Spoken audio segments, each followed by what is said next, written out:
Shayx bozorcha, ya'ni 5-mikrorayon Somidan sizlar uchun 3 xonali gigant kvartira topib qo'ydim. Kvartiraga kiraverish bilan kattagina shunday pirxoshka, ya'ni hol qismi mavjud. To'g'rida kiraverishda detskisi bor, umumiy bo'lgan yuvinish va sanuzul xonalari mavjud. Bu tomonda esa kattagina bo'lgan zal qismi, zalda ko'rib turgan barcha mebel texnika va konsertlaringiz qoladi. Bu tomonda barcha bilgan Shayx bozorcha. Uyimiz umumiy 3 xonadan iborat, katta hol qismi ham mavjud. Bu esa ikkinchi xonasi. Uyni egalari detis qilib ishlatganlar. Siz xohlasangiz spalni qilib ishlatsangiz ham bo'laveradi. To'g'ridan chap tomonga kelishda kattagina bo'lgan oshxona qismi mavjud. O'zining duv konturni katta yo'llari ham mavjud. Plusiga ariston ham o'rnatganlar. Uyni egalari oldin narxini 58.500 dollarga chiqargandilar.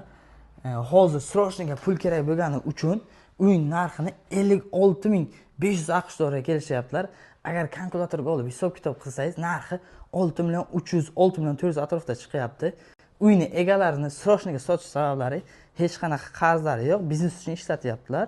Bu deganiki kelib 1000, 2000 uchun tortishib o'tiradigan odam emas.